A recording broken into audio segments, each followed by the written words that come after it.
안녕하세요. 살다 보면 인생 절호의 기회가 찾아온다고 하죠.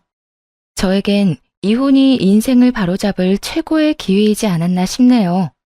한때는 참 사랑했던 남자이고 제가 가진 그 무엇을 내주어도 아깝지 않던 사람이었는데 말이에요. 하지만 전 남편의 추악한 속내를 알고 나니 입안에 들어있는 사탕까지도 다 뺏어버리고 싶은 심정이더군요. 친정아빠가 주변 사람들을 의심하고 또 의심할 땐 왜 무턱대고 사람을 의심하냐며 그렇게나 못마땅해 했었는데 말이죠. 많은 일을 겪고 난 지금에서야 왜 아빠가 그렇게까지 돌다리를 부서져라 두드리고 건너는지 알 것만 같더라고요. 10길 물속은 알아도 1길 사람 속은 모른다더니 그걸 경험을 통해서 누구보다 더 정확하게 깨닫게 되었네요. 한때 삶의 전부였던 남편과는 회사에서 만나 결혼까지 하게 된 사이였어요. 저희가 일했던 회사는 친정아빠가 운영하던 작은 중소기업이었는데 아빠의 삶이 녹아있던 그곳에서 남편을 만나게 되었던 것이죠. 성실한 모습에 예의가 몸에 밴 남편의 모습이 참 보기 좋더라고요. 평소 제가 상상하던 배우자의 모습과 가깝기도 했고요. 그래서 집안 차이는 대수롭지 않게 여기며 결혼까지 한 것이었는데 결국 결과는 이렇게 되어버렸네요. 더 큰 행복을 가져다 줄 거라고만 생각했던 결혼에 꼴이 나고 난 후 일을 그만두고 집에서 남편을 내조하는 것에 집중하기로 했어요. 결혼을 하며 남편이 회사에서 받게 될 눈초리도 신경이 쓰였고 그래야 남편이 회사에서 좀 더 마음 편히 일할 수 있지 않을까 생각했기 때문이었죠. 남편은 이런 제 배려가 아깝지 않게 누구보다 열심히 회사 생활을 했고 그에 대한 보답을 받는 듯 승승장구하며 오롯이 혼자의 힘으로 회사 내에서 인정을 받았고요. 장인어른을 믿고 조금은 나태해지거나 건방져질 법도 한데도 남편은 그럴수록 본인이 더 잘해야 장인어른에게 민폐가 되지 않는다고 말하곤 했죠. 그렇게 늘 새벽에 출근을 하고 가장 마지막까지 회사에 남아 일을 하곤 했어요. 주말도 없이 밤낮으로 일만 하는 남편 덕에 결혼을 하고 난 후 데이트다운 데이트 한번 해본 적이 없었네요. 하지만 괜찮았어요. 오히려 그렇게까지 열심히 사는 남편을 잘 보필하며 저 역시 늘 열심히 살려고 노력했죠. 앞서 말씀드린 것처럼 아빠는 사람을 쉽게 믿지 않는 분이셨고 그래서 남편에게 다른 의중이 있을 것이라며 의심스럽게 바라보시던 시절도 있었어요. 하지만 3년 동안 한결같이 성실한 남편의 모습에 마음을 여시는가 싶더니 어느 순간부턴 중요한 결정을 내리기 전엔 남편을 불러 상의하곤 하더라고요. 여보, 오늘은 일찍 온다더니 왜 이렇게 늦었어? 그게 장인어른께서 이번 투자처 때문에 급하게 상의 좀 하자고 하셔서 장인어른이랑 서류 좀 살펴보느라 늦어졌어. 많이 기다렸어? 아니, 그냥 연락도 없이 늦길래 걱정했지. 그나저나 우리 아빠가 이제 당신한테 많이 의지하긴 하는가 봐. 이런 결정 내릴 때마다 당신 많이 찾네? 우리 여보가 일을 잘하긴 잘하나 보지? 멋있어. 이러다가 곧 아빠가 더 중요한 자리로 승진시켜주는 거 아니야? 에이, 그런 말 하지도 마. 난 지금 자리도 벅차니까 말이야. 장인어른께도 그런 말은 하지도 마. 난 정말 장인어른께 패되기 싫어서 열심히 하는 건데 괜히 그런 말 때문에 장인어른이 괜한 오해하시는 거 싫어. 알겠지? 걱정도 팔자다. 내가 왜 그런 말을 하겠어? 당신 곤란해지게. 그냥 나는 당신이 이만큼 열심히 하고 잘하니까 그렇지. 여보, 정말 멋있어. 진짜 대단하다고 생각해. 당신도 대단하고 멋있어. 나야 나가서 일만 하면 되지만 당신은 안팎으로 내조한다고 얼마나 힘들어. 그런 면에선 나보다 당신이 더 대단하고 멋있어. 만족감이 가득한 평화로운 시간을 보내던 어느 날, 시댁에 신경이 쓰이는 사람이 생겼어요. 그건 바로 남편의 사촌 동생이었는데 외국에 살고 있어 지금까지는 한 번도 본 적이 없었죠. 외국에서 혼자 귀국하게 된 아가씨는 시댁에서 지내고 있었고 기분 탓인지 몰라도 시댁에 갈 때마다 묘하게 날선 반응을 보인다는 느낌이 들더라고요. 저와 시모의 사이를 떼놓으려고 술을 쓴다는 느낌을 몇 번 받기도 했고요. 가장 어이가 없었던 사건은 시모의 생신을 얼마 앞두지 않았던 날에 일어났어요.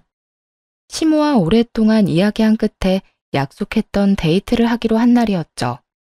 그간 하고 싶었던 일을 골라 하루 날을 잡고 제대로 함께 보내기로 한 날이었거든요. 그래서 영화 예매도 하고 예약하기 어려운 마사지샵과 근사한 식사까지 예약한 상태였고요. 그야말로 만반의 준비를 하고 시댁으로 갔죠. 어머님, 오늘 저랑 데이트하기로 하신 거 기억하시죠? 영화 예매도 해놓고 마사지 예약도 다 했어요. 한껏 들떠 시모에게 하루 일정에 대해 알려주니 시모가 뭐라고 하기도 전에 아가씨가 나서서 빈정거리기 시작하더라고요. 어머, 오늘 우리 이모랑 데이트 가요? 그러면 나는 어떻게 해요? 혼자 집에 있어요? 듣자 하니 돈도 많다던데 쓰는 김에 좀 더 쓰지. 순간적으로 아차 싶기도 했어요. 전혀 생각지도 못했거든요. 그러면서도 설마 하니 이런 데이트에 눈치도 없이 껴달라는 말을 할까 싶었는데 아가씨는 눈치가 없는 것이 아니라 눈치를 볼 생각이 없는 거였더라고요. 아, 제가 생각을 못했네요. 다음엔 같이 가요. 오늘은 어머님이랑 좀 다녀올게요. 아니, 그러지 말고 언니가 오늘은 좀 양보해 주세요. 제가 이모랑 데이트 좀 하게요. 한국 와서 종일 자느라 제대로 된 외출도 못했는데 언니가 양보해주면 제가 오늘 대신해서 이모랑 즐거운 시간 보내다 올게요. 사실 언니도 저한테 고마운 거 다 알아요? 요즘에 누가 시어머님 모시고 다니는 거 좋아라 해요? 그러니까 이렇게 말할 때 못 이기는 척 빠져요. 알겠죠? 이모도 나랑 가는 게 더 좋잖아. 그렇지? 순간 정신이 멍해져서 이게 무슨 말인가 되새김질하고 있는데 그 찰나를 놓치지 않고 시모의 팔짱을 끼더니 갖은 애교를 부리기 시작하더라고요. 곧이어 시모도 하는 수 없다는 듯 웃으며 이렇게 말했어요. 그래, 아가. 이번엔 아가가 좀 양보해 주려무나. 우린 다음에 또 가도 되지만 얘는 언제 다시 외국으로 들어갈지도 모르는데. 있을 때 좋은 추억 만들어주고 싶어서 그래. 이렇게 말하는데 거기에서 단호하게 안 된다는 말이 나오지 않더라고요. 그 상황에서 시모를 데리고 외출을 해봤자 시모도 저도 기분이 썩 유쾌하진 않을 것 같았거든요. 기껏 돈 들이고 시간 들여 예매까지 했더니 중간에서 획 낚아채 가는 꼴을 보는데 참 기가 막히더라고요. 직계가족도 아니고 먼 친척 동생이라고 하니 그러거나 말거나 무시하면 그만이겠지만요. 그래도 남편이 친정에 잘하는 만큼 저 역시 시댁에 잘하고 싶다는 마음이 컸던 터라 그냥 넘길 수만은 없었어요. 시모와 잘 지내기 위해서 일부러 시간을 내어 시댁에 가는 것인데 그때마다 아가씨라는 장벽이 가로막고 있다는 느낌이 드니 기분이 나쁜 것도 사실이었고요. 하지만 처음에는 참았죠. 그렇게 여러 번 참다 결국 남편에게 이런 고민을 털어놓게 되었어요. 여보, 있잖아. 어머님 댁에 당신 사촌 동생. 어? 걔가 왜? 아가씨가 아무래도 날 별로 안 좋아하는 것 같아. 내가 어머님 댁 갈 때마다 조금씩 트집을 잡기도 하고 어머님이랑 기껏 약속 잡아놓으면 꼭 아가씨가 급한 일이 있다며 어머님을 모시고 가버리더라고. 아니면 우리 약속에 같이 와서는 나만 겉돌게 만들거나 그래. 처음엔 내가 너무 예민한 건가 싶었는데 매번 같은 일이 반복되니까 나도 슬슬 기분이 나빠지려고 해서 말이야. 그렇다고 내가 직접 뭐라고 하기엔 증거도 없고 치사해 보이기도 하고. 그런데 또 그냥 참기엔 이건 너무 아닌 것 같아서. 어떻게 생각해? 이야기를 들은 남편은 더 화를 내며 자신이 해결하겠다고 큰 소리를 치더군요. 참기는 왜 참아 당신이. 당신이 그렇게 느낀 거면 걔가 그런 상황을 만든 게 분명할 건데. 당신 말대로 당신이 나섰다간 괜히 분위기 이상해질 수도 있으니까 내가 잘 이야기해서 집에서 내보낼게. 당신은 아무 걱정도 하지 마. 원하던 대답이긴 했지만 막상 남편이 그렇게 말하니 마음이 또 불편하더라고요. 듣기론 아가씨 혼자 귀국한 이유가 외국에서 지내다 우울증이 심해져서였다고 했거든요. 그래서 혼자 지내지 않고 시댁에서 보살피기로 했다고요. 그런 아가씨를 저 때문에 내보냈다가 혹시나 엄한 일이라도 일어난다면 큰일이었으니까요. 아니, 아니야. 아무리 그래도 집에서 내보내는 건 아닌 것 같아. 그렇지 않아도 우울증 심해서 하던 일도 공부도 그만두고 왔는데 혹시나 혼자 지내다가 무슨 일이라도 생기면 어떡해 해. 하긴, 부럽긴 하네. 그거까진 생각 못했네. 그러면 일단 내가 잘 이야기해볼게. 당신 곤란하지 않게 말이야. 남편이 알아서 해보겠다고 한 후 이야기가 잘 된 것인지 더는 저에게 나를 세워 대하지는 않더라고요. 여전히 시모와의 사이에 껴있다는 느낌이 들긴 했지만 전처럼 심한 것은 아니었어요. 그래서 이 정도야 제가 더 잘하면 된다는 생각으로 시모에게 일부러 살갑게 굴곤 했죠. 하지만 이 일이 잘 해결되고 난 후 큰일이 생겼어요.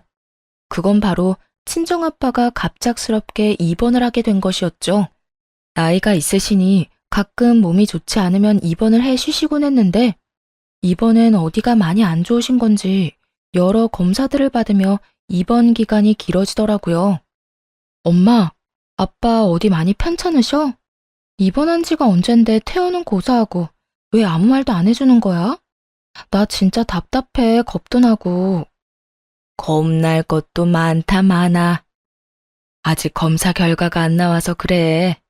이번에 검사를 많이 해서 그런가 결과 나오는데 시간이 꽤 걸리네.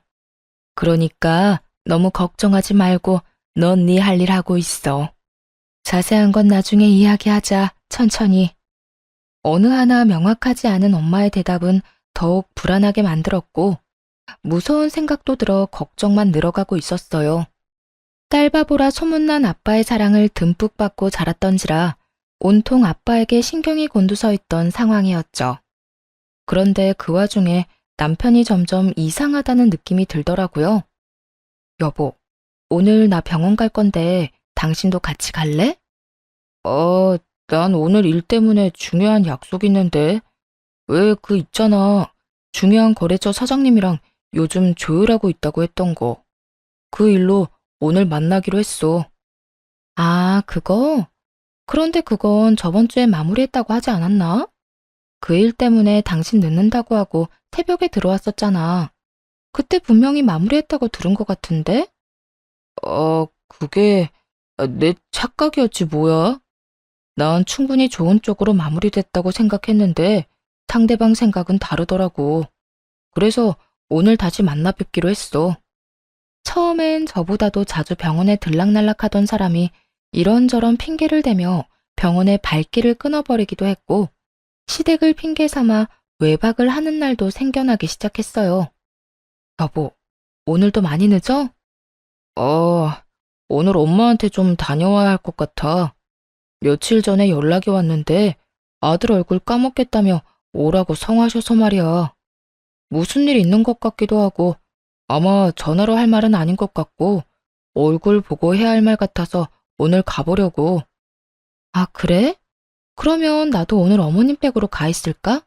그러고 보니까 내가 요즘 아빠 때문에 어머님을 전혀 신경 못 썼네. 그런데 무슨 일인 거지? 큰일이라도 생기셨나? 아니야. 당신은 그냥 장인어른 병원이나 다녀와서 집에서 푹 쉬어.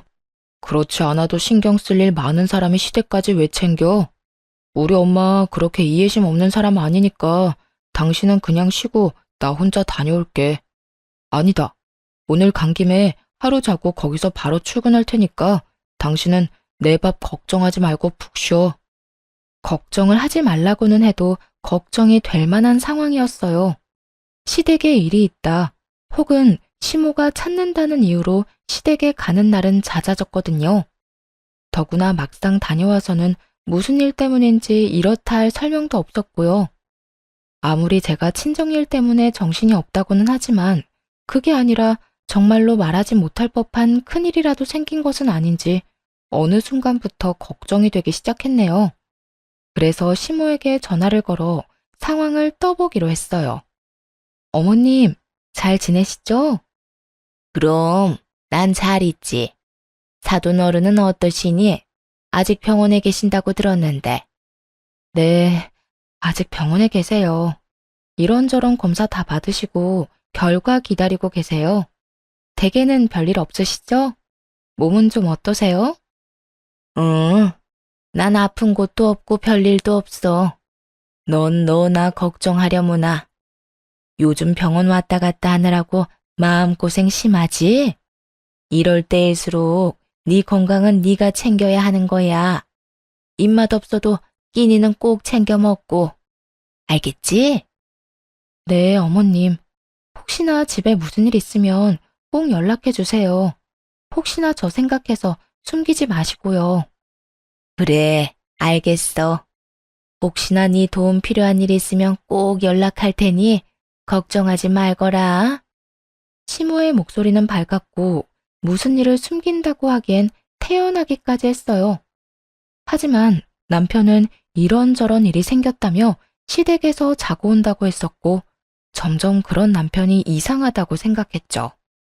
평소에 저였다면 그때 바로 뒷조사를 하든 추궁을 하든 했을 텐데 그 당시에는 그저 그럴 만한 일이 있겠지 하고 안일하게 넘겼어요. 그만큼 다른 일에 신경 쓸 여유가 없기도 했고 남편을 믿어 의심치 않았기에 말하지 못할 일이 있겠거니 했던 거였죠. 그렇게 정신줄을 빼놓고 살던 어느 날 유난히 일찍 퇴근한 남편이 저에게 조심스럽게 말을 걸어오더라고요. 여보, 장인어른 몸은 좀 어때? 뭐 때문에 이렇게 길게 입원하시는 거래? 뭐 들은 말 있어? 아니, 그렇지 않아도 그것 때문에 답답해 미치겠어. 아무리 물어도 대답도 안 해주고. 그냥 나중에 자세히 이야기하자고만 그래. 갈 때마다 아빠는 자고 있고 가끔 일어나 있어도 그것도 잠시뿐이야. 그래? 도대체 어디가 편찮으시길래 그러시는 거지? 그러니까. 그런데 왜? 회사에 무슨 일이 생겼어? 남편은 약간 곤란하다는 듯 망설이더니 이내 굳게 다문입을 열더라고요. 제 눈치를 과하게 살피며 말이죠. 그냥 내가 많이 고민해봤는데 장인어른 회사 일은 신경 쓰지 마시고 이제 건강만 신경 쓰시면서 좀 쉬시는 건 어떤가 해서. 회사는 내가 더 신경 쓰면 되니까 말이야. 어? 갑자기 그게 무슨 말이야? 말 그대로야. 장인어른 이제 좀 쉬셨으면 해서. 사실은 회사 내에서 이런저런 말이 자꾸 나와. 계속 찾아와서 나보고 회사를 맡으라고 직접적으로 이야기하시는 분들도 계시고 말이야. 회사를 창립할 때부터 시작해 지금껏 오랫동안 아빠와 함께 해주신 분들이 계셨는데 그분들이 그런 말을 꺼냈다고 들으니 생각이 많아지더라고요. 건강상의 문제로 인한 아빠의 부재, 그리고 조금은 의미심장한 남편의 제안. 좀 더 남편의 마음을 자세히 알기 위해 이것저것 남편에게 묻기 시작했죠. 그런 말까지 당신한테 한단 말이야? 나한텐 아무 연락도 없으셔서 전혀 몰랐는데. 당신한텐 아무래도 말하기가 그랬겠지. 나한텐 예전부터 그런 식으로 말씀하시곤 하셨어. 처음엔 내가 그럴 만한 그릇도 되지 않는데 왜 그러시나 싶기도 했어. 그런데 장인어른 입원 기간이 길어지니까 그런 말이 귀에 들어오기 시작하더라고. 회사를 함께 일으키신 분들이 찾아오셔서 그런 말씀을 계속 하시니까 몸둘 바를 모르겠으면서도 한편으론 잘할 수 있다는 용기도 생기고 말이야. 당신도 잘 알잖아. 나 당신이랑 결혼하고 얼마나 열심히 회사를 위해 살았는지. 그러니까 당신이 장인어른께 잘 좀 이야기해주면 안 될까? 장황하게 설명하긴 했지만 결론은 아빠 회사를 물려달라 이거더라고요. 여러 생각으로 머릿속이 복잡해져서 일단은 대화를 마무리해야겠다는 생각을 했어요. 더 이야기를 나누어봤자 머릿속만 복잡해질 것 같았으니까요. 음, 일단 생각 좀 해보자. 생각 정리되면 아빠하고도 잘 이야기해볼게. 그래, 나도 다시 한번 내가 잘 이끌 수 있을지 생각해보고 내 자신을 돌이켜볼게. 한 가지 약속할 수 있는 건 날 믿고 맡겨주신다면 그 누구보다 열심히 할 수 있다는 거야. 남편의 말을 듣고 난 후 며칠에 걸쳐 여러 생각들을 했어요. 그리고 아빠에게 이런 이야기들을 전해주기로 결심했죠. 저야 이러저러한 의견을 아빠에게 전할 뿐 결정을 내릴 수 있는 입장은 아니었으니까요. 그렇지 않아도 부르려고 했는데 잘 왔구나. 그래, 우리 딸 할 말 있다고? 그게... 아빠, 회사 내에서 이런저런 이야기들이 나오기 시작하나 봐요.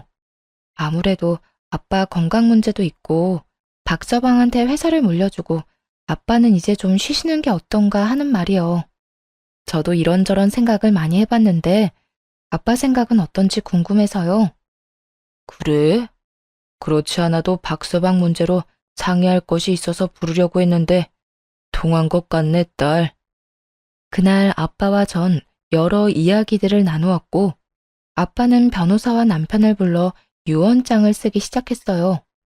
유언장엔 아빠가 돌아가시거나 그와 유사한 상황이 오면 남편이 회사를 맡게 된다는 내용과 함께 여러 재산을 남편에게 상속한다는 내용이 있었죠. 아빠가 유언장을 작성하는 걸 본 남편은 눈물까지 글썽이며 감사하단 말을 아끼지 않더라고요. 장인어른, 정말 감사합니다. 믿고 맡겨주신 만큼 열심히 실망하지 않으시도록 제가 열심히 배우고 잘 이끌겠습니다. 후후, 박서방, 잘 부탁하네.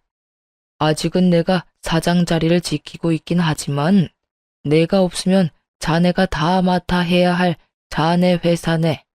그러니 부디 잘 이끌어주게. 그리고 내 딸도 마찬가지네.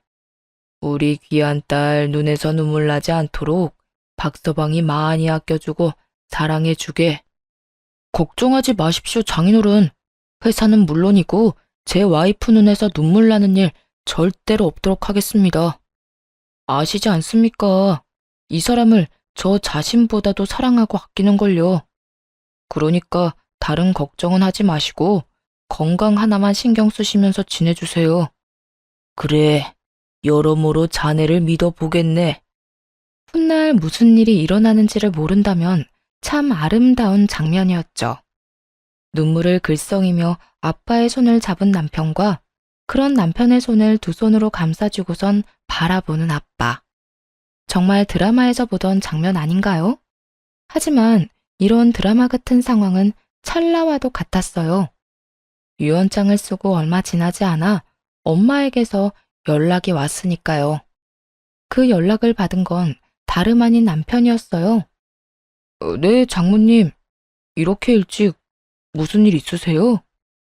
박서방, 아무래도 마음의 준비를 하는 것이 좋을 것 같아서 전화했어. 그게 무슨 말씀이세요? 말 그대로야. 바깥 양반 얼마 못 버틸 것 같아. 갑자기 상태가 급격하게 나빠지기 시작하더니 지금은 의식이 없어. 병원에서 마음의 준비를 하는 게 좋다고 하더라고.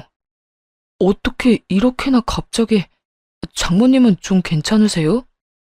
나보다 우리 딸이 걱정이네. 자네가 말 좀 잘해줘. 잘 위로해주고 말이야. 딸 목소리 들으면 말이 안 나올 것 같아 자네한테 연락했네. 네, 장모님. 걱정하지 마세요. 제가 잘 이야기하고 챙길게요. 마음 잘 추스르고 계세요. 제가 시간 내서 병원으로 갈게요. 그 연락을 시작으로 저의 일상을 비롯해 모든 것이 다르게 흘러가기 시작했어요. 남편은 점점 변해가더라고요. 하루가 멀다고 제 집처럼 오가던 병원은 발길을 끊어버렸고 상냥한 말투는 온데간데 없이 사라졌네요. 여보, 요즘 당신 좀 변한 것 같아. 무슨 일 있어? 좀 예민하다고 느껴지기도 하고 무심하다고 느껴질 때도 있어서 서운할 때도 있다고. 요즘 많이 힘들어? 서운? 당신이 애야? 별것도 아닌 일에 삐지고 서운하게? 그리고 나 요즘 바쁜 거 뻔히 알면서 그런 일로 서운하다는 말을 하고 싶어? 철이 없는 거야, 생각이 없는 거야? 그렇지 않아도 바빠서 몸도 마음도 힘든데 제발 집에서라도 마음 편히 좀 있자, 어? 당신이 이러니까 무슨 일 있냐고 묻는 거야. 요즘 내가 무슨 말만 하면 이런 반응이니까. 걱정돼서 건네는 말에 돌아오는 건 매번 날선 대답이니까. 입장 바꿔서 당신 같으면 이런 생각이 들지 않겠어? 어, 당신이 그렇게 느낀다면 내가 요즘 예민한 게 맞겠지. 그런데 내가 그렇게나 예민하게 굴면 좀 내버려 두면 안 되는 거야? 꼭 그렇게 일일이 쫓아다니면서 말 걸고 귀찮게 해야 해. 그냥 그런가 보다. 좀 피곤한가 보다. 하고 내버려 두면 되잖아. 이렇게 까칠해지는 것은 기본이었죠. 이게 다가 아니었어요. 어느 순간부터 점점 귀가가 늦어진다 싶더니 하루는 회사 근처에 지낼 곳을 얻었다고 하더군요. 나 회사 근처에 집 얻었어. 뭐? 왜? 바쁠 땐 새벽까지 일해야 하는데 매번 집에 왔다 갔다 하기 힘들어서. 어차피 집에 와도 씻고 옷만 갈아입고 바로 다시 나가야 하는데 그 시간 아껴서 잠이라도 좀 자면 좋잖아. 그래서 늦어지면 여기 말고 아예 그 집으로 왔다 갔다 하려고. 그러니까 내가 늦으면 기다리지 말고 먼저 자. 두 집 살림한다는 말을 참 당당하게도 하더군요. 화도 나지 않았어요. 이렇게 나올 걸 어느 정도 알고 있었으니까요. 무슨 이야기냐고요? 사실 남편이 친정아빠를 들먹이며 회사를 탐내고 있다는 느낌을 받은 순간부터 남편을 의심하기 시작했거든요. 그때 바로 남편의 뒷조사를 시작했고 그 결과는 상상도 한 적도 없던 것이었죠. 우선 남편은 회사 사람들의 권유를 받은 것도 아니었어요. 오히려 회사 내 오래된 분들을 직접 찾아뵙고 다니며 자신의 편으로 만들기 위해 온갖 애를 쓰고 있었더라고요. 때로는 큰 금액의 돈을 빼돌려 그분들을 회유하는 것에 쓰기도 했고요. 그것뿐만이 아니었죠. 더 어이가 없었던 건 시댁에 잠시 살기로 했다던 신경 쓰이는 그 여자였어요. 그러니까 아가씨로만 알고 있던 사람 말이에요. 사촌 동생이 아니었더라고요. 그 여자의 정체는 상간녀였어요. 정말 간도 크죠? 저도 들락거리는 시댁에 본인 사촌 동생으로 둔갑시켜 숨겨뒀더라고요. 남편은 물론이고 시부모님들까지 모든 사실을 알면서 그런 거짓말로 저를 속이고 있었다니 정말 믿을 사람 하나 없다 싶었어요. 모든 사실을 알고 나니 남편이 시댁 핑계를 대고 가끔 외박을 하던 것이 떠오르며 온몸에 소름이 끼치더라고요. 이게 끝이 아니었어요. 두 사람의 대화를 녹음 파일로 받았는데 들어보니 정말이지 추악한 속내 그 자체였죠. 오빠, 언제까지 이러고 살아야 해? 조금만 더 기다리라고 했잖아. 그 노인네 무슨 병인지는 몰라도 병원에서 지내는 시간이 꽤 길어지고 있다고. 이제 고지가 눈앞인데 급하게 굴다가 다 망칠 작정이야? 그런 건 아닌데, 그러면 나 집이라도 얻어줘. 오빠 부모님은 좀 불편해도 잘해주시니까 그럭저럭 참을만 한데, 그 여자 올 때마다 미치겠다고. 올 때마다 어떻게 해서든 어머님께 잘 보이려고 알랑방귀 끼어대는데 아주 꼴 보기 싫어 죽겠어. 그러거나 말거나 신경을 꺼. 아예 방에 들어가 버리거나 그러면 되지. 그걸 왜 다 지켜보고 있어? 내가 말했지. 자기가 계속 예민하게 굴면 그 여자가 이상하게 생각할 거라고. 그러니까 이상한 말이나 행동하지 말고 그냥 신경 쓰지 마. 응? 오빠 같으면 그게 돼? 저러다가 어머님이 나 말고 저 여자 편을 들면 어쩌나. 그러다 오빠까지 나 버리고 그 여자한테 가면 어쩌나. 내가 얼마나 걱정인 줄 알아? 별 걱정을 다 한다. 그럴 것 같았으면 우리 집에 자기 들이지도 않았겠지. 그리고 우리 엄마 그 여자보다 자기 더 좋아해. 그 여자야 자기도 알다시피 우리 집 지갑인 거 알잖아. 나한테 돈도 주고 회사도 줄 통 큰 지갑 말이야. 자기는 지갑 보면 무슨 감정이 느껴져? 나도 마찬가지야. 아무 감정도 느낌도 없어. 애초에 사랑 같은 거 하지도 않았고, 우연히 그 여자가 회사 사장 딸인 거 알고 결혼한 것뿐이라고. 그러니까 그런 걱정은 하지도 마. 하긴, 그래도 집은 얻어줘. 나 오빠랑 오붓하게 지내고 싶단 말이야. 그래, 그건 타이밍 봐서 얻어줄게. 그래도 일단 완전히 회사 얻고 난 뒤에 혹시나 꼬리 잡히면 끝장인 거 알지? 알겠어. 그때까진 기다리도록 해볼게. 그러니까 이렇게 밖에서 둘만 만나자고 조르는 것도 한동안은 자제해. 정 밖에서 보고 싶으면 엄마를 데리고 오란 말이야. 다 된 밥에 코 빠뜨리지 말자 우리. 저와 저희 집을 지갑이라고 칭하며 어떻게 해서든 하나라도 더 받아가려고 안달이 났더군요. 자기들 딴엔 치밀한 계획이라고 생각하는 것 같았는데 이렇게 하루아침에 모두 들켜버렸다는 걸 알면 과연 어떤 표정을 지을지 그것 참 궁금하더라고요. 모든 사실을 알고 난 후 이혼은 당연한 수순이었지만 그래도 망설여지는 건 어쩔 수 없더라고요. 그 당시 아빠가 계속해서 병원에 계셨으니까요. 건강한 상태에서 들어도 충격적인 내용인데 입원한 상태의 아빠에게 말을 꺼내려고 하니 차마 입이 떨어지지 않았죠.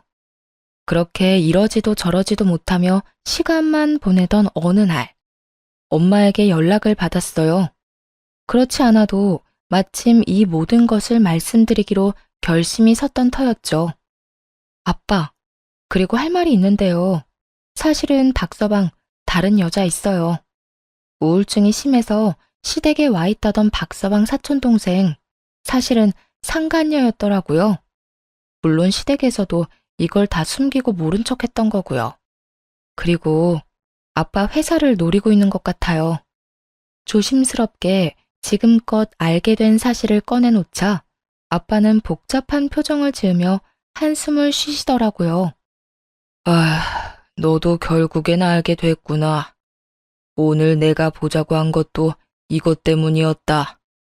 이번에 입원이 길어진 이유는 박서방을 지켜보기 위함이었어. 일도 열심히 하는 것 같고 열심히 하는 것만큼 결과도 늘 좋아서 좀 더 힘 있는 자리로 옮겨줬다가 회사를 물려줘도 될까 고민을 하고 있었단다. 그런데 아무래도 찝찝한 기분이 가시지 않더구나. 그래서 일부러 입원을 하고 상황을 심각한 것처럼 몰고 갔지. 이런 상황이 되면 박서방의 진짜 모습이 나올 것 같아서 말이야. 그리고 혹시나 하는 마음에 나 역시 뒷조사를 해봤단다. 그러면 아빠, 아픈 게 아니었어요? 그래, 이 아빠 아주 튼튼해. 그냥 회사 물려주기 전에 확실히 해두고 싶었던 것뿐이야. 여러모로 말이다. 그래서 넌 앞으로 어떻게 할 거니? 아빠 엄마는 네 뜻에 따라가려고 한단다. 저는 당연히 이혼할 거예요. 이 모든 사실을 알았는데도 그런 인간이랑 더 살겠다고 하면 그건 제정신이 아닌 거죠. 그래, 우린 혹시나 해서 물어봤단다. 그러면 앞으로 어떻게 해야 할지 이야기를 좀 나눠볼까? 아빠와의 상의 끝에 위자료만 받고 끝내지 말고 복수를 계획했고, 그래서 유언장을 작성하는 것부터 시작해 아빠가 위독하다는 가짜 소식까지 전했던 것이었어요. 기쁨에 도취하여 있을 때 모든 걸 빼앗기로 한 것이었죠. 예상대로 남편은 하루가 다르게 변해갔고, 그런 남편의 모습을 지켜보며 저 역시 마음 정리를 빠르게 해 나가던 상태였네요. 우선 남편이 알고 있던 기존의 유언장을 수정했고, 회사 돈을 얼마만큼 어디로 빼돌렸는지에 대한 조사도 조용히 진행했어요. 상간녀와 함께 살 집만 얻은 줄 알았더니 시댁 집까지 바꿔주었고 숨겨둔 외제차 2대까지 있더군요. 다시 뺏어오기도 쉽게 본인 명의로 말입니다. 이혼을 진행함과 동시에 경찰에 신고도 함께 했죠. 여러 소장들을 받고 나서야 남편은 제가 모든 것을 알았던 걸 눈치채곤 빌기 시작하더군요. 여보, 당신 지금 큰 오해하고 있어. 그러니까 내 말 좀 들어봐. 들어보면 다 이해할 거야. 보자마자 무릎을 꿇고 앉아서 한다는 말이 오해였다더군요. 감동도 없고 성의도 없는 말을 듣는데 어쩌다 이런 인간하고 여기서 이러고 있나 하는 생각마저 들었어요. 오해? 뭐가 오해인데? 당신이 우리 아빠 회사만 물려받고 나랑 이혼하려고 했던 거? 아니면 당신 집에 있는 그 여자가 사실은 상간녀였던 거? 도대체 뭐가 오해라는 건데? 그게 잠깐 흔들려서 여자 만났던 건 맞아. 그런데 당신도 생각을 좀 해봐. 내가 당신 같은 여자를 두고 왜 그딴 여자한테 가겠어? 그냥 잠시 만났던 것 뿐인데 그 여자가 죽어도 못 헤어지겠다고 하면서 오갈 데도 없다고 하길래 그냥 잠시 집에 들인 것 뿐이야. 이게 무슨 개똥 같은 소리야? 잠시 스쳐가는 여자를 본가에 데려다 놨다고? 배울 만큼 배웠다는 사람이 변명이 너무 성의 없다고 생각 안 하니? 여기까지 와서 이렇게 빌 거면 적어도 그럴싸한 변명거리라도 준비했어야지. 다 됐고, 그냥 우리 이혼해. 내가 다 잘못한 거 맞고 당신한테 주길 놈 맞는데 다른 건 다 해줘도 당신하고 이혼만큼은 못해. 절대 안 해. 그래, 당신 이럴 줄 알고 변호사 선임해뒀어. 당신이 뭘 어떻게 하든 이혼은 꼭 하게 될 테니까 그런 줄 알아. 경찰 조사는 아직이지? 당신 회사 돈 야금야금 가져다 쓴 것도 다 신고했으니까 그런 줄 알고 준비 잘해둬. 그리고 당신 부모님을 비롯해서 그 여자한테도 다 소송 들어갈 테니까 그런 줄 알고. 저를 찾아와 무릎을 꿇고 앉았을 때보다 더욱 좌절한 얼굴이었어요. 그도 그럴 것이 남편 놈은 앞으로 벌어지는 모든 일의 책임은 본인 혼자 짊어지면 된다고 생각했을 테니까요. 그런데 생각지도 못한 부모님과 상간녀까지 한 세트로 묶어 죗값을 치르게 하겠다고 하니 보통 당황스러운 것이 아니었겠죠. 남편은 더 처절하게 제 바짓가랑이를 붙잡고 애원하기 시작했어요. 여보, 제발 내가 조용하게 당신이 하자는 대로 빨리 이혼할 테니까 그 여자랑 부모님은 건드리지 말아주라. 응? 내가 정말 잘못했어. 내가 왜 그래야 하는데? 우리 그럴 만한 돈 없어. 돈도 돈이지만 우리 부모님 나이도 많은데 그런 일까지 겪게 하고 싶지 않아. 그러니까 나이도 많으신 분들이 아들이 그딴 말도 안 되는 짓을 벌이는데 말리기는커녕 상간녀를 데리고 살고 있었다고? 당신 같으면 그냥 조용히 넘어갈 수 있었어?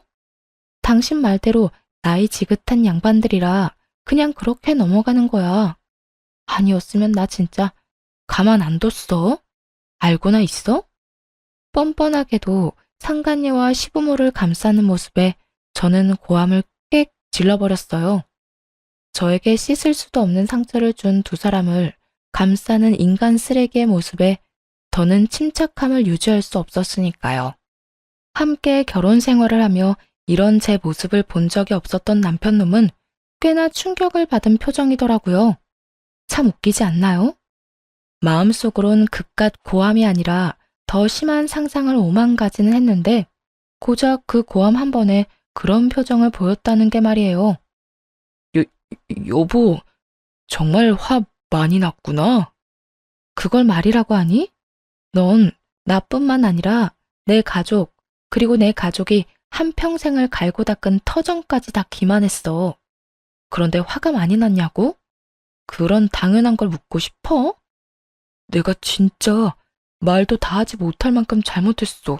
제발 이렇게 빌 테니까 한 번만 용서해줘.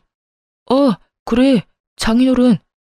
장인어른 몸도 편찮으시고 의식도 없으신데 우리 이혼 소식까지 전해드릴 순 없잖아. 비록 의식은 없으셔도 다 듣고 계실 텐데. 가짜 유언장을 보고 난 후에는 아빠가 의식이 없거나 말거나 병원에 가는 일도 없던 남편놈이 아빠를 들먹이며 이혼을 막고자 애쓰더라고요. 사실은 아빠가 의식이 없다는 것조차 거짓말이란 사실은 꿈에도 모르고 말입니다. 고양이 쥐 생각하는 것도 아니고 우리 아빠 걱정을 그렇게 하는 사람이 회사 돈을 그렇게나 빼돌리셨어? 그건 사업자 여러 가지 쓰다 보니까 그렇게 됐어. 맹세하건대 나를 위해 쓴 돈은 단 하나도 없다고. 네 부모님 집 사주고 그 여자랑 살 집에다가 외제차 2대는 널 위한 돈이 아닌가 보네. 아, 당신이랑 말 섞으면 섞을수록 기분만 더 나빠지니까 그만 좀 하자. 그리고 당신이 그렇게 걱정하는 척하는 우리 아빠, 의식 똑바르고 아픈 것도 없이 아주 건강하셔. 그러니까 그 더러운 입에 우리 아빠 올리지도 마. 그제야 모든 것이 아빠가 마련한 마지막 관문이었다는 것을 깨달은 듯 하더라고요. 자신의 말대로 다 된 밥에 코를 제대로 빠뜨렸다는 사실까지도요. 여러 생각과 함께 후회와 절망에 빠진 그 표정이 참으로 볼만하더군요. 그러면 설마 내가 어떻게 하는지 지켜보려고 그런 연극을 했던 거야? 그러니까 허튼 짓거리 하지 말고 하던 대로 회사 일이나 열심히 하지 그랬어. 그랬으면 당신 꿈처럼 우리 아빠 회사는 물론이고 화목한 가정까지 다 당신 몫이었을 텐데 말이야. 이게 뭐야? 결승선 다 와서 쫄딱 망해버렸네? 그것도 제대로 말이야. 여보, 정말 내가 너무 잘못했어. 나 정말 후회하고 있는데 한 번만 없던 일로 좀 해주면 안 될까? 나 회사 안 물려줘도 돼. 그냥 당신 곁에 다시 설 수 있게만 해줘, 어? 나 당신 없이 못 사는 거 알잖아. 그건 그렇겠다. 지갑 없이 살 수는 없겠지. 돈이 있어야 살 수 있을 테니까 말이야. 지갑? 갑자기 웬 지갑 타령은, 설마 그것도 다 들은 거야? 응, 내가 말이야. 당신이 생각하는 것보다 더 많이, 그리고 더 깊게 알고 있어. 그러니까 더는 사람 피곤하게 하지 말고 가서 이혼이나 준비해. 그제야 남편은 더는 가망 따윈 없다 싶었는지 긴 말하지 않고 밖으로 나가더라고요. 그 후 소송은 진행되었고 유능한 변호사님들의 도움을 받아 남편을 비롯해 작당모이한 모든 사람들의 서랍 속 실가락지 하나까지 남기지 않고 싹 다 받아냈습니다. 당연히 전 남편은 회사에서 쫓겨났고 구속까지 앞두고 있었죠. 워낙 증거들이 차고 넘쳐 그 누가 와도 막을 수 없는 수순이었거든요. 그렇게 이제 모든 것이 끝났다고 생각하고 있었는데 마지막까지 그 지긋지긋하고 양심도 없는 인간들이 저를 찾아오더라고요. 바로 전 시모와 상간녀 말입니다. 뻔하게도 전 남편을 용서해달라는 것이었는데 그 이유가 참 어이가 없더라고요. 저기, 아가, 내가 이렇게 용서를 비마. 나라도 정신을 차리고 우리 아들을 말렸어야 했는데 그땐 그 애가 괜찮다고 다 알아서 한다고 하니 눈을 감게 되더구나. 이런 소리나 하려고 여기까지 찾아온 건 아닐 텐데요. 얼른 할 말하고 가주세요. 얼굴 보고 있는 것만 해도 피곤해서요. 그래. 오늘 우리가 이렇게 온 이유는 말이다. 네 남편, 아니, 내 아들 좀 용서해주면 안 되겠니? 그간의 정을 생각해서 말이야. 이런 일이 있기 전까지 나는 물론이고 우리 아들과도 사이가 좋았었잖니. 싸우는 일은커녕 큰소리 한 번 난 적이 없었던 그 시절을 생각해서라도 제발 구속만은 어떻게 피하게 해주면 안 되겠니? 그건 이미 제 손을 떠났고요.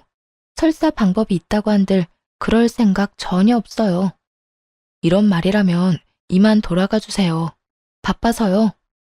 두 사람을 쫓아내려 하자 전 시모와 상가녀는 급하게 무릎을 꿇고 눈물로 호소하기 시작했어요.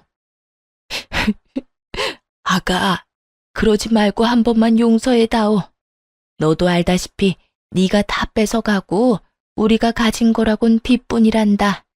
거기에다가 얘가 지금 임신했어.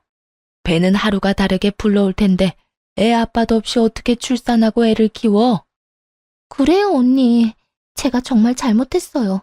속인 것도 잘못했고 속이던 시절에 언니 못 살게 굴었던 것도 잘못했어요. 제가 다 잘못한 건 맞는데 뱃속의 아기는 잘못이 없잖아요. 그러니까 제발 우리 아기한테서 아빠를 빼앗아 가지 말아주세요. 전시모와 상간녀는 마치 제가 아빠를 빼앗아간 모진 인간으로 몰아가는 것도 모자라 통하지도 않을 동정심까지 호소하기 시작하더군요. 임신을 들먹이며 호소하면 제가 눈이라도 깜빡할 거라 생각했던 모양이었죠. 멍청하기가 이루 말할 수가 없었죠. 야, 네가 눈물 질질 흘리면서 임신했으니 봐달라고 하면 내가 마음이라도 흔들릴 줄 알았나 본데 사람 잘못 봐도 한참을 잘못 봤어. 난 절대 그 인간 용서할 생각도 없고 네가 눈물로 동정심을 호소해도 전혀 흔들림 따윈 없어. 그러니까 내 앞에서 이딴 짓거리 할 생각도 하지 마. 난 그렇게 자비로운 사람 아니니까 말이야. 사람이 어떻게 그렇게까지 매정할 수 있어요? 우리 오빠 이대로 구속되고 그 충격으로 뱃속에 아기가 잘못되기라도 한다면 그 죄를 어떻게 다 갚으려고 이렇게까지 하냐고요. 죄? 너 지금 나한테 죄라고 했니? 어디서 남의 남편 꼬셔서 불륜이나 저지른 주제에 감히 죄라는 단어를 입에 올려? 그리고 네 뱃속에 애, 그 애랑 내가 무슨 상관인데?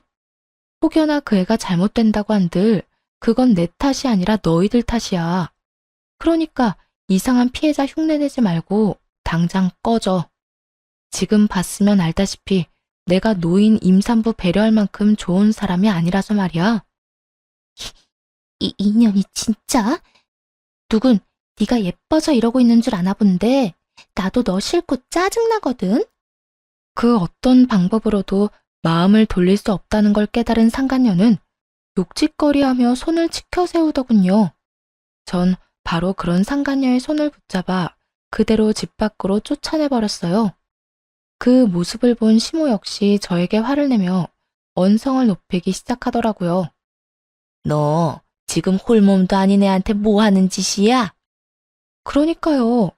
홀몸도 아니면서 왜 여기까지 찾아와서 이딴 꼴을 당한대요?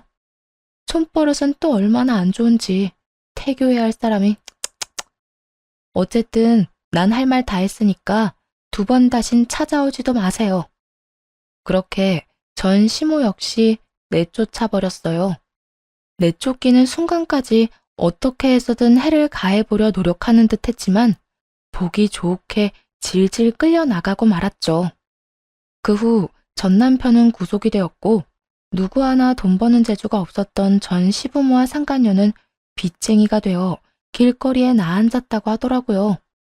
그런 상황은 단 한 번도 상상조차 해본 적 없었는지 상간녀는 그 길로 늙은 노부부를 버리고 도망가 버려 연락조차 되지 않는 상태라고 했어요. 그 뒤로 전 행복하기 위해 부단히 애쓰며 살아가고 있어요. 아빠는 회사에서 물러나셨고 회사는 제가 아닌 회사에 오래 계셨던 분이 맡아주시고 있고요. 그리고 지금은 다시 입사해 이런저런 일을 배우고 있는 중이에요. 친정에서 지내며 부모님의 집을 지키면서 말이에요.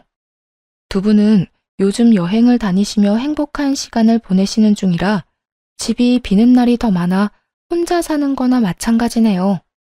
이혼을 하고 난 후 가장 많이 바뀐 것은 시간을 오로지 저를 위해 쓴다는 것인데요.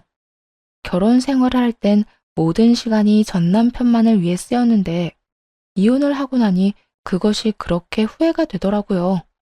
그래서 요즘은 모든 시간을 오로지 저만을 위해 쓰고 있어요. 평일엔 회사 일을 잘 습득하기 위해 부단히 노력하고 주말엔 충전을 위해 그저 쉬기도 하고 여러 곳을 다니며 구경을 하기도 해요. 가끔은 운동을 하며 에너지를 쏟아내기도 하고요. 이혼을 하고 친정으로 갔던 날 소송 내내 무덤덤하게 저를 도우시던 부모님이 우시더라고요. 우리 딸 고생 많이 했어. 그동안 많이 힘들었지? 이 사람이 애 앞에서 울지 말라니까. 당사자도 저렇게 씩씩하게 잘 이겨내고 있는데 당신이 이렇게 울면 어쩌자는 거야? 딸, 고생했어. 많이 힘들었지? 이제 다 끝났다. 그러니까 한동안은 우리 좀 쉬자. 푹 좀 쉬고 다시 잘 시작해보자. 네, 엄마, 아빠. 저 잘 이겨낼 수 있어요. 그러니까 두 분도 너무 마음 아파하지 마세요. 저는 정말, 정말 괜찮아요.